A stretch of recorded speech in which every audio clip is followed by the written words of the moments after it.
Muy buenos días a todos mis amigos y hermanos en Cristo. ¿Cómo están? Dios los bendiga a todos. Hoy vamos a compartir nuevamente una pequeña reflexión de la palabra de Dios de este día. Así que sin más, vamos a compartir en pantalla las lecturas del día de hoy, ¿sí? Día sábado 26 de enero. Así que vamos a comenzar entonces, queridos hermanos, para reflexionar juntos, ir profundizando en lo que nos va diciendo el Señor en su palabra cada día.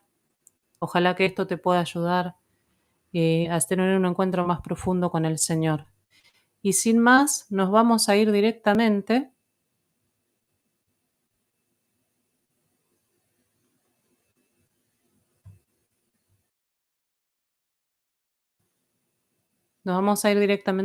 a la primera lectura que la tenemos ahí en pantalla, que es la lectura del libro de Samuel, del segundo libro de Samuel. Y dice lo siguiente esta lectura. Es una historia que todos conocemos, ¿no es cierto? Y que no viene mal recordar, seguir reflexionando y profundizando, en meditando, ¿no? A ver qué es lo que nos quiere decir esta palabra de Dios. Dice, en aquellos días el Señor envió al profeta Natán para que fuera a ver al rey David. Llegó Natán ante el rey y le dijo, había dos hombres en una ciudad, uno rico y el otro pobre. El rico tenía muchas ovejas y numerosas reses. El pobre solo tenía una ovejita que se había comprado. La había criado personalmente y ella había crecido con él y con sus hijos. Comía de su pan, bebía de su vaso y dormía junto a él. La quería como una hija. Un día llegó un visitante a la casa del rico y éste no quiso sacrificar ninguna de sus ovejas ni de sus reses, sino que se apoderó de la ovejita del pobre para agasajar a su huésped. Al escuchar esto, David se puso furioso y le dijo a Natán, verdad de Dios que el hombre que ha hecho eso debe morir, puesto que no respetó la ovejita del pobre, tendrá que pagar 4 veces su valor. Entonces Natán le dijo a David, ese hombre eres tú, por eso te manda decir el Señor, la muerte por espada no se apartará nunca de tu casa, pues me has despreciado al apoderarte de la esposa de Urías, elitita, y hacerla tu mujer. Yo haré que de tu propia casa surja tu desgracia. Te arrebataré tus mujeres ante tus ojos y se las daré a otro, que dormirá con ellas en pleno día. Tú lo hiciste a escondidas, pero yo cumpliré esto que te digo, ante todo Israel y a la luz del sol.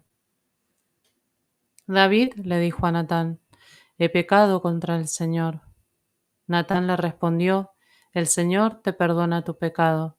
No morirás, pero por haber despreciado al Señor con lo que has hecho, el hijo que te ha nacido morirá. Y Natán se fue a su casa. El Señor mandó una grave enfermedad al niño que la esposa de Urías le había dado a David. Este pidió a Dios por el niño, hizo ayunos rigurosos y de noche se acostaba en el suelo. Sus servidores de confianza le rogaban que se levantara, pero él no les hacía caso y no quería comer con ellos.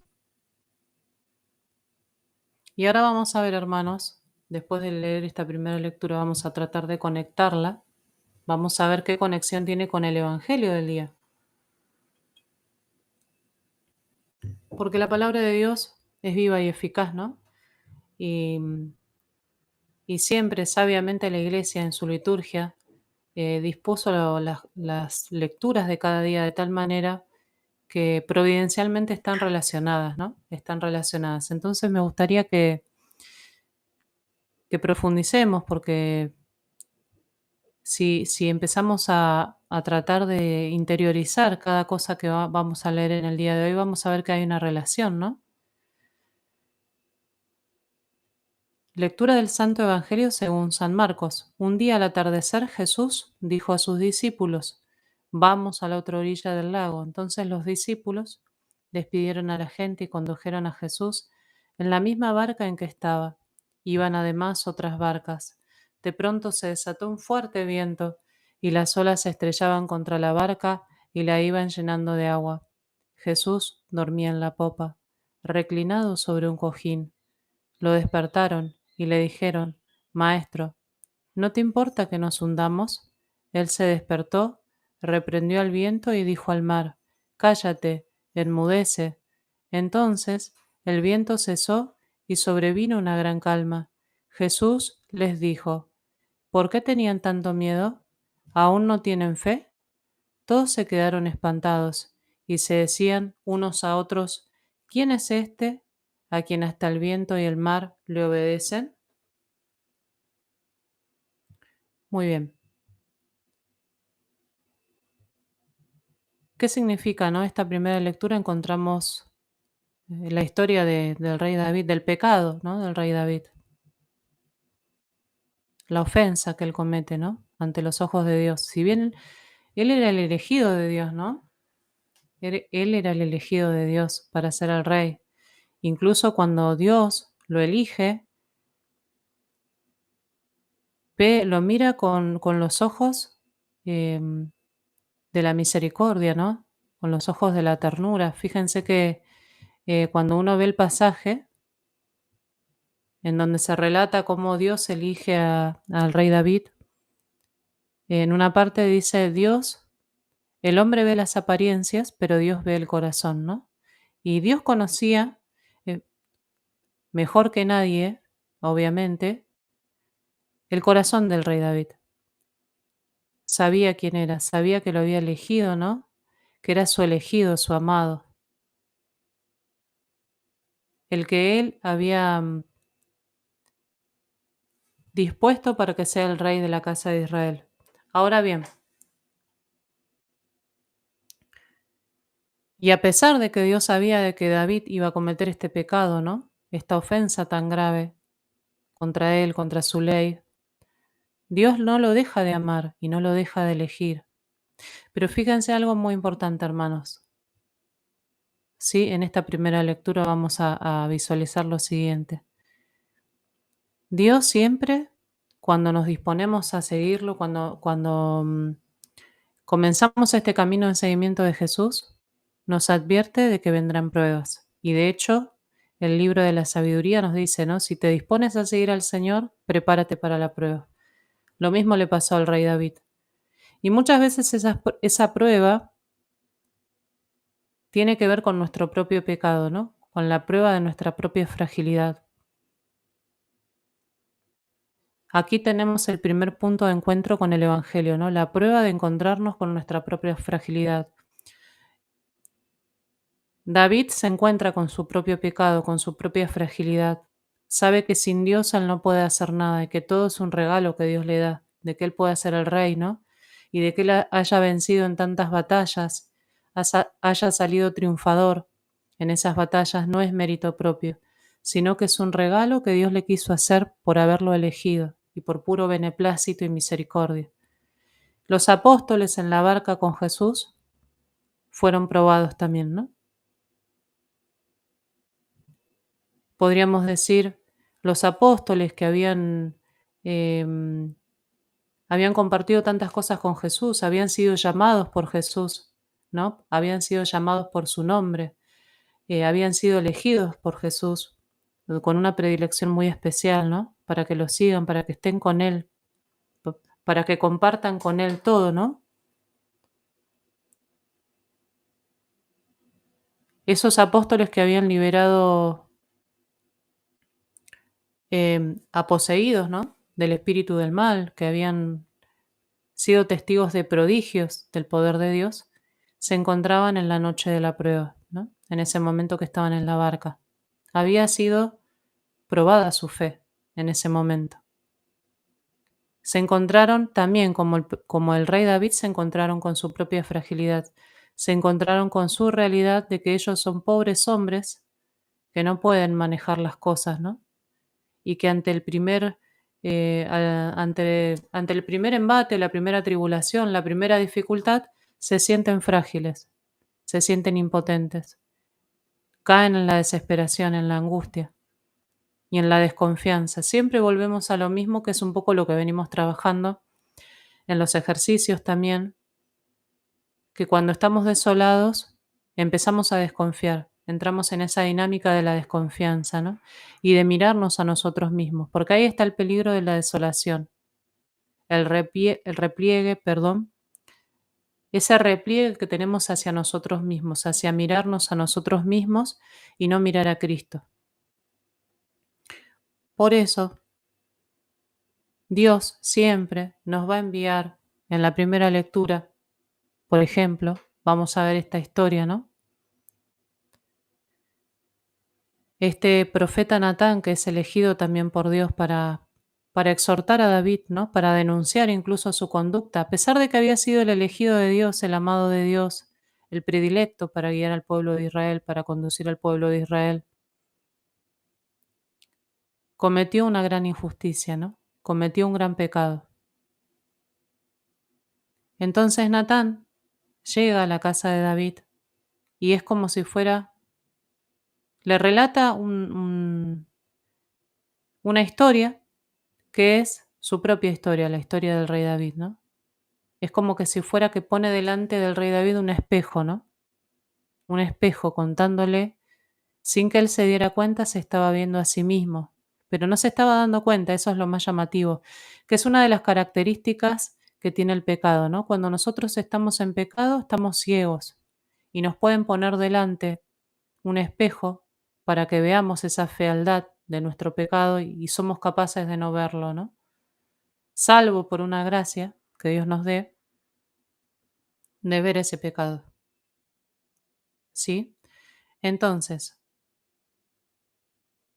Natán fue elegido por Dios para ser el instrumento que denuncia el pecado de David, pero por pura misericordia de Dios, porque quería rescatar a su hijo, a David, de las garras del pecado y de la oscuridad, ¿no?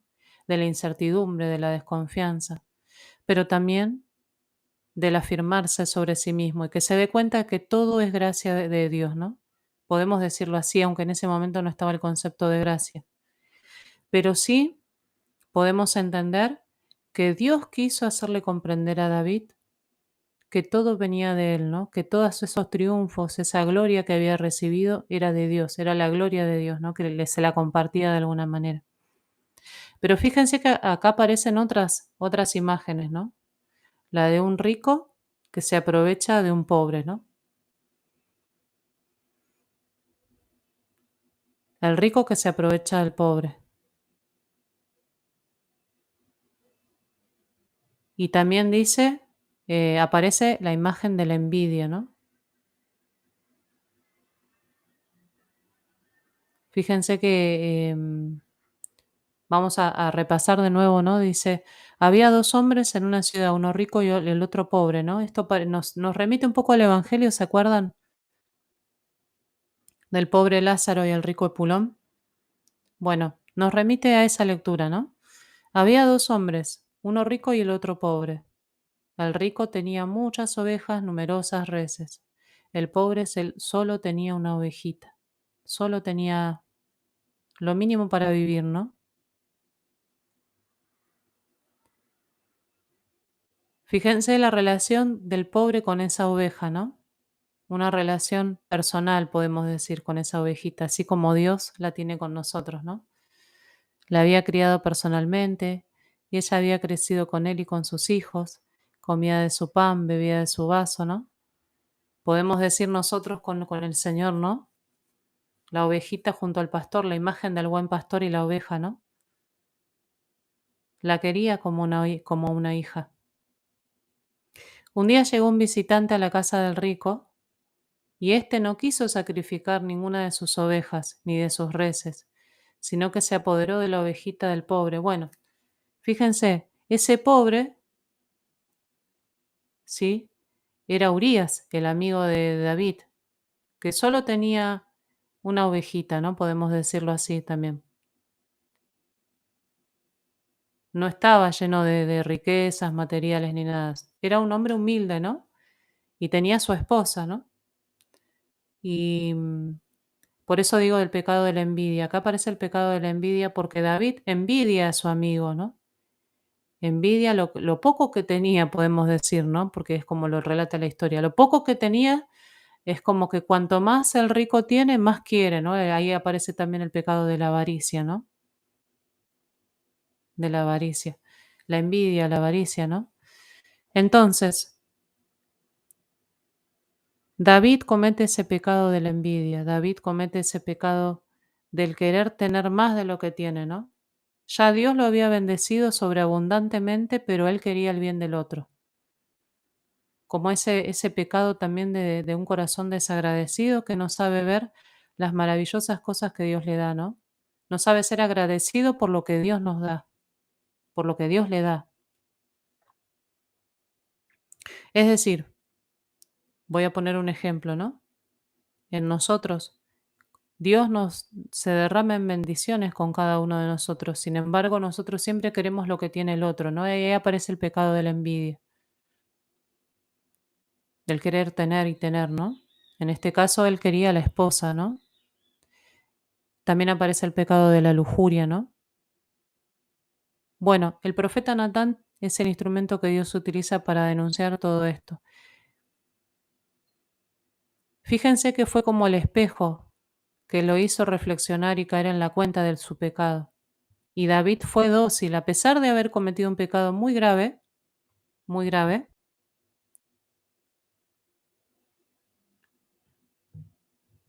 David sabe reconocer su culpa.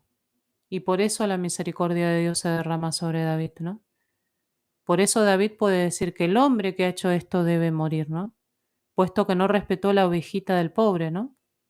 Puesto que arrebató por la envidia lo poco que tenía el otro, ¿no? Pero fíjense un añadido, tendrá que pagar 4 veces su valor. Y aquí aparece el concepto de la culpa y de la pena, ¿no? Que es lo que nosotros como cristianos creemos, ¿no? El pecado en sí mismo, el pecado, cuando cometemos un pecado, eso no queda, no cae en saco roto, tiene una consecuencia, ¿sí? Es decir, Dios me perdona, por supuesto, borra mi culpa, ¿no? Por supuesto que Dios tiene misericordia y me rescata de esa oscuridad, me saca, pero no puede quedar eso en saco roto. Las consecuencias de ese daño que yo hice, ¿no? Que cometí, porque somos responsables, porque Dios nos deja a nosotros ese libre albedrío, nuestra responsabilidad, digamos así, es hacernos cargo de aquello que nosotros hicimos mal y reparar esa culpa, ¿no? Reparar ese daño que yo hice. Por eso es muy importante, aquí aparece el concepto de la pena, ¿no? Del pagar ese pecado, en virtud de la justicia, ¿no? Que Dios pide, de dar a Dios lo que es de Dios y al César lo que es del César, ¿no? En virtud de eso, por eso aparece en nuestra fe católica el concepto del purgatorio, ¿no es cierto? Porque aparece ese concepto justamente porque el hombre está llamado a cooperar responsablemente con la gracia, ¿no? Con responsabilidad. Y cuando cometemos un acto que va en contra de esa gracia de Dios, tenemos que reparar, ¿no es cierto? Siempre en virtud de los méritos de Jesucristo, reparamos siempre sabiendo que es Dios, ¿sí? El único que tiene mérito, eso está claro, ¿no? Pero que nos da la responsabilidad a nosotros también de colaborar con su gracia. Por eso David entra como en una noche espiritual, ¿no? Y Dios tiene que, fíjense que Dios, si bien tiene gran misericordia de David, tiene gran misericordia, le dice que va a enviar ciertos castigos, podemos decirlo así para que se entienda la imagen, va a permitir ciertas cosas para que ese corazón de David sea purificado, ¿no? Para reparar ese daño, para reparar ese daño. Por eso no podemos em, tomar las cosas a la ligera, el pecado que cuando hacemos daño a un hermano, tomarlo a la ligera. Si bien tenemos que ir a confesarnos, tenemos que ir a pedir perdón, ¿no? También tenemos que reparar eso con una obra de caridad o teniendo un gesto con esa persona, ¿no? Hay miles de cosas que el Espíritu Santo nos puede inspirar para poder hacer, para reparar ese daño que hicimos, ¿no? Lamentablemente, en el caso de David, Dios permite, ¿sí? La muerte de ese niño que había sido engendrado. Ahora bien, esto se puede malinterpretar, ¿no? Como que Dios es un Dios vengador, ¿no? Como que se estaba vengando del pecado de David. No, Dios es un Dios de amor y es un Dios de misericordia, pero también es un Dios justo que lo que permite, escuchen bien lo que voy a decir, permite, no es que Dios lo produce, sino que Dios lo permite, porque es la consecuencia de esa muerte, es la consecuencia de esa mala elección que yo hice, ¿no?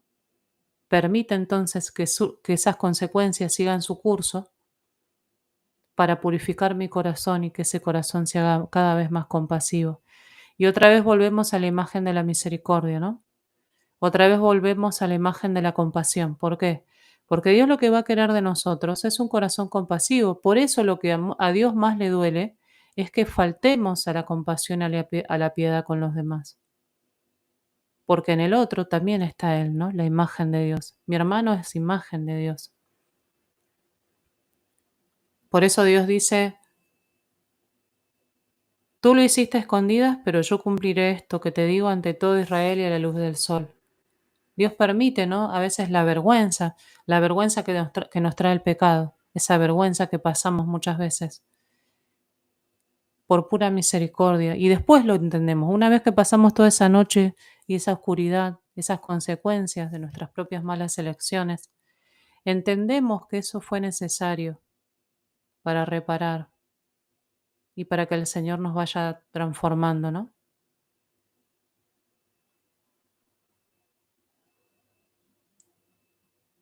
Fíjense que incluso David hace ayuno, ¿no?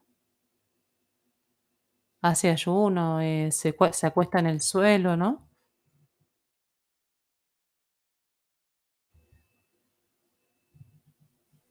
Pero eso no le sirvió, ¿no es cierto? ¿Por qué? ¿Por qué no le sirvió? Porque era necesario que pasara por esa purificación y el Señor, como conoce nuestros corazones y sabe lo que es necesario para nosotros, lo que nos conviene, permite todas esas situaciones. Por eso si estás pasando una situación de oscuridad en tu vida en este momento, si estás pasando una situación de desolación, si pasó una desgracia en tu familia, una muerte, una enfermedad, es hora de que empieces a razonarlo de otra manera, ¿no? Es hora de que empieces a darte cuenta de que eso Dios lo permite por pura misericordia, de que hay algo detrás de los planes de la divina providencia que permite esas situaciones dolorosas, difíciles, ¿sí? Por pura misericordia, porque solo Dios tiene el control de esas cosas, porque solo Dios tiene la potestad para hacerlo. Él es el Señor de todas las cosas, es el dueño, ¿no? De todo.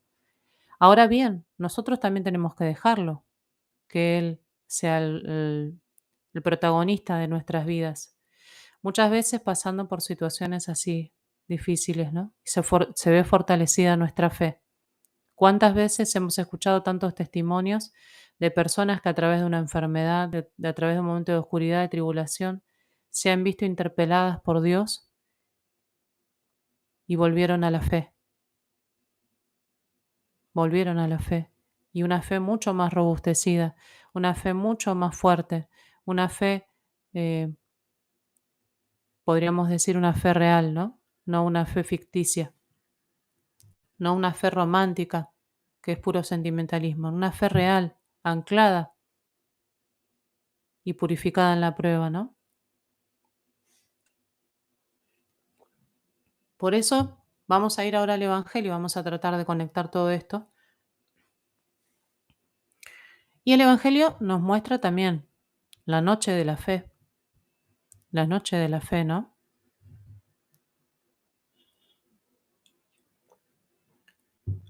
La noche de la fe de los apóstoles con Jesús que habían, como dije antes, ¿no? Ya un poquito vimos. Ellos habían, podemos decir, habían sido testigos de muchos milagros de Jesús, de muchos triunfos, podemos decir, de Jesús, ¿no? De muchos prodigios. Ellos mismos habían liberado demonios, ¿no? Entonces ellos estaban acostumbrados a ver los prodigios, pero el Señor también dijo, necesito que ellos vayan creciendo en la fe, ¿no? Necesito que ellos vayan siendo fortalecidos en la fe. Se desató un fuerte viento de pronto, porque a veces las tempestades vienen así de pronto, cuando menos lo esperamos. Entonces el Evangelio de Marcos nos dice, se desató un fuerte viento, y las olas se estrellaban contra la barca, y la iban llenando de agua. La iban llenando de agua. ¿Cuántas veces, no? Situaciones inesperadas que menos, es lo que menos hubiésemos imaginado, una catástrofe, no sé, personas que han vivido, me imagino, yo no lo pasé, gracias a Dios, pero me imagino personas que han vivido situaciones catastróficas también, ¿no? Que no se lo esperaban. Pero así podemos trasladarlo a nuestra vida espiritual, ¿no? Y a nuestra vida. Y parece que Dios está ausente, ¿no? Ahí vemos, sentimos el silencio de Dios, ¿no? Sentimos la ausencia de Dios, entre comillas, ausencia.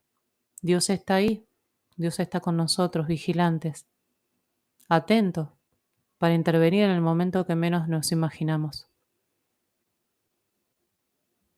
Dios está ahí, el Señor está ahí con nosotros, nunca nos abandona. Somos nosotros los que nos sentimos desahuciados, nos sentimos abandonados y sentimos que ese silencio de Dios es un silencio en donde se traduce en que no interviene, que no está con nosotros. Por eso es importante que bueno, que empecemos a reflexionar y a tener una fe mucho más profunda. La noche de la fe hay que pasarla, ¿no? La noche de la fe hay que pasarla.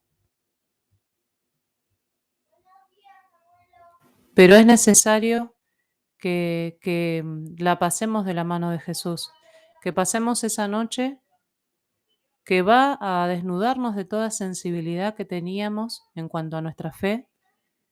Esa fe que se anclaba en la sensibilidad se va a anclar en una verdadera certeza de que Cristo está con nosotros, en una verdadera certeza de que el Señor no nos abandona, así como Jesús tuvo que hacerle comprender a los apóstoles, tuvo que hacerles comprender, hombres de poca fe, ¿por qué dudaron? Vamos, ¿qué les pasa? ¿No me conocen? ¿Acaso no vieron prodigios? ¿Acaso no vieron portentos? ¿Acaso no vieron cómo fueron liberados los espíritus inmundos? ¿Qué pasa con vosotros, no? Con ustedes, ¿qué pasa? Yo voy a demostrarles de que yo soy el Dios Todopoderoso. Reprendió al viento y dijo al mar, cállate, enmudece. Entonces el viento cesó y sobrevino una gran calma. Sobrevino una gran calma. Cuando Dios nos muestra su intervención y su poder, pero es en el momento cuando Dios quiere. Y tengo que confiar de que ese momento va a llegar y Dios va a intervenir en el momento que menos me lo imagino tal vez.